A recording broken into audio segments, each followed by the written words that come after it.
家好，歡迎嚟到我嘅頻道橙罐曲奇，請記得 share、like 同埋 subscribe。本內容只代表作者個人意見及經驗分享，並不構成任何投資意見。當然，投資涉及風險，閣下作出任何投資或購買產品時，應該聯絡相熟嘅投資顧問作出查詢。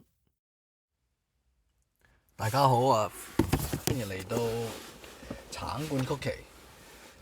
咁呢幾排好忙啦，又好多事情發生咗啦。呢幾排咁就大家要正能量咁去面對一啲事發生咗。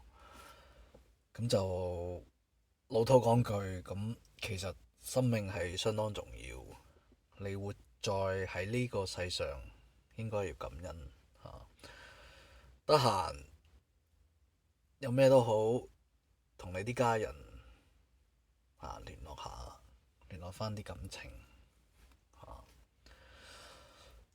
真係好老土咁講，真係有咩最重要得過自己條命，要健健康康咁繼續活落去，各位。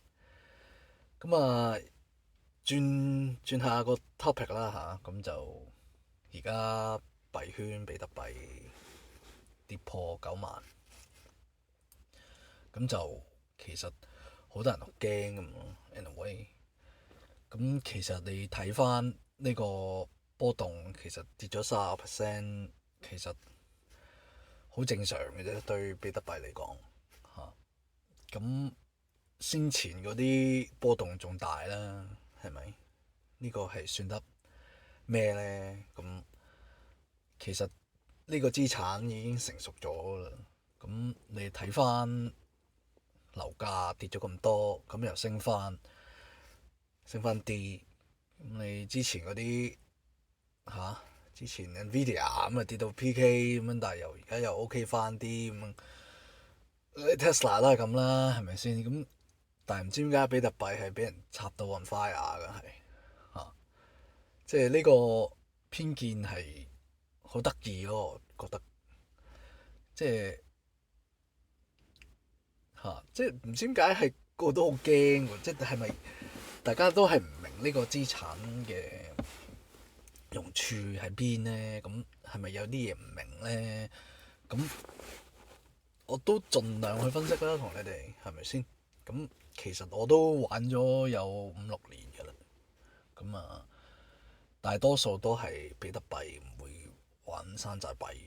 咁其實你睇下你入價喺邊咯，係咪先？即係如果你持續買進嘅，你 DCA 嘅，其實係咪真係咁驚咧？即係我未買啦，right？But at the same time，你睇下你個價咁，其實冇問題嘅喎，我瞓得着嘅喎，係咪先？咁嘅跌法係咪先？我已經好平啦，即係老土講句即係你除非跌到2萬蚊咁，我就會有可能瞓唔到覺嘅啫，係咪先？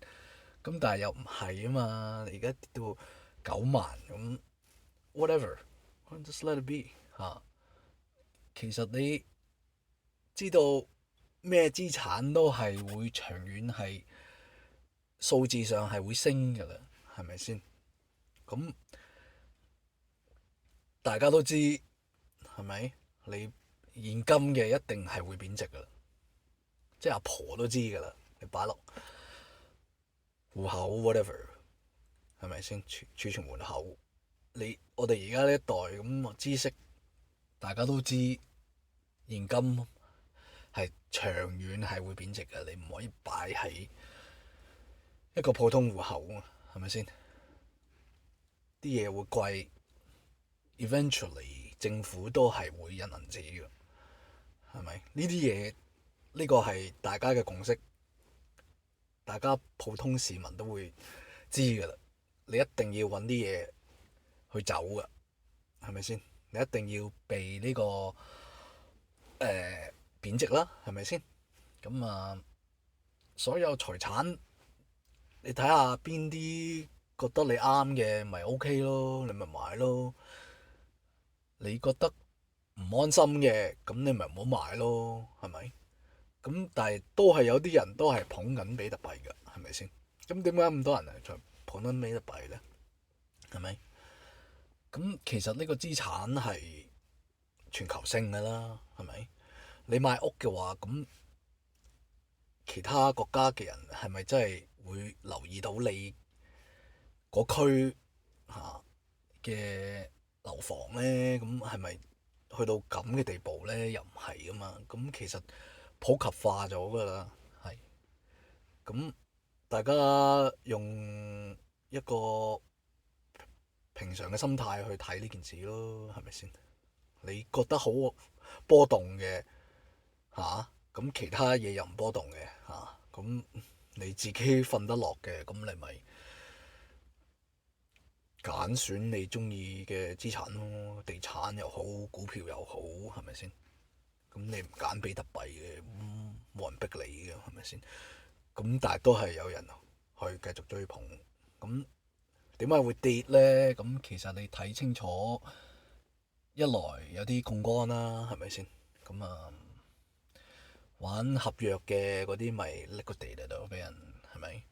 咁同埋 at the same time，同一個時間你睇下啲 OG，即係好耐之前買咗嗰啲都放咁啲啦。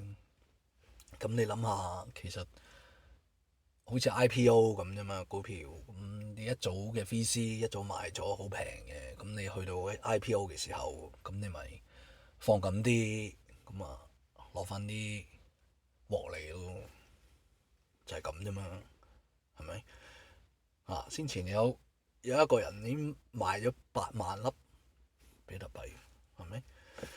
都 hold 咗好耐㗎啦，啲人呢個。咁其實你又睇下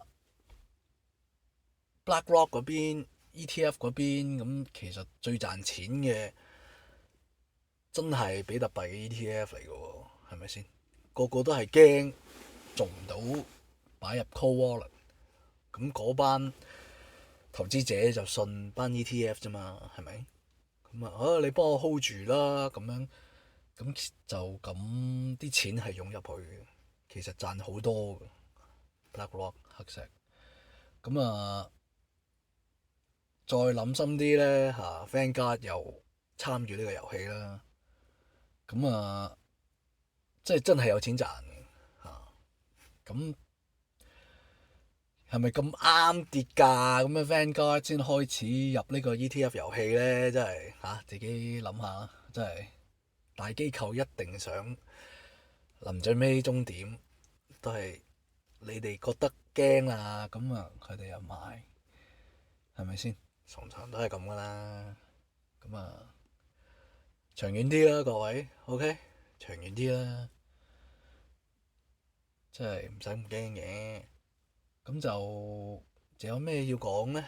啊，其實係咪真係咁怯呢？你睇翻比特幣嘅初心就係唔想啲政府去 bail out 所有槓桿啫，係咪？你由中本聰第一個 block 擺入去嗰幅相，嗰幅相就係一個報紙，就係話其中英國嘅央行再 bail out 救翻啲銀行，係咪先？你哋槓桿咁多嘢，成日都係要政府救市，政府救市就係救咩人呢？咁有目共睹啦，係咪先？你美國2008嗰陣時金融風暴，係咪先？都係槓桿啫，你哋炒到嗰啲 mortgage 炒到 on fire，但係好多人都供唔起嘅，其實咁你掉嚟掉去，咁咪怯咯。2008最抵死嘅咧，其實你諗深一層，即係嗰陣時好似係 John Williams 個 Fed 嗰個政府人員嚇喺 Fed 嗰邊，即係救咗銀行嗰邊啦。咁其實同啲市民講，你哋要承受你自己嘅風險，即係擺明係唔夠你班市民啊！嗰陣時真係咁講過㗎啊！你可以 fact check 翻啲片段，我唔記得，我記得好似係 John Williams。咁諗深一層，即係喂，你救就救班大財團，救普通市民呢？普通市民冇喎，係咪先？你睇翻 Big Short 嗰個電影，你睇翻 Big Short 嘅電影，臨最尾結尾係有啲人係冇屋住嘅，啲人係咪先？冇咗成份身家財產屋係冇咗，冇屋住。咁再咁樣加多句，我哋係唔會幫你哋。即係你係咪火都嚟埋咧？有時即係你要諗下，即係你要有一樣嘢係離開咗呢個遊戲，去玩第二個遊戲咯。你個初心係咁咯，你明唔明？個初心係咁，即係點都好，你都有少少分一杯羹咁樣去，可以貶值，對抗貶值係咪先？對抗通脹啊！即係長遠嚟講，你繼續持續買進嚇，你繼續放入 cold wallet 都好啦，都係補到嘅啊！其實呢個波動係好短暫嘅啊！咁大家你繼續要做自己做嘅嘢，OK？唔好咁負面啦，各位，OK？今日分享就係咁多，遲啲再講啲好 basic 嘅 concept 俾你哋啦嚇，比特幣，因為大家都係覺得我擺喺度做咩咧？我買嚟做咩咧？咁嚇，普遍市民都係蒙在鼓裏，唔係蒙在鼓裏嘅啫，唔識咯，係咪先？咁唔識咪講到識咯，the 唔明，慢慢揾啲書嚟睇下。咁譬如你可以睇下Saifedean 嘅一本 Bitcoin Standard 去入手咯，係咪先？咁我知華人呢邊即係少啲咁樣講，即係討論下比特幣咁樣，都有大 channel 咁樣，但係我哋要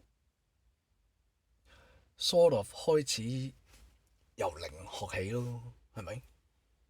咁啊，我都想喺呢個 channel 嗰度由零學起。咁啊，我盡量放片出嚟啦，大家係咪？大家一齊努力啦！今日就講到呢度，好，各位加油，拜拜。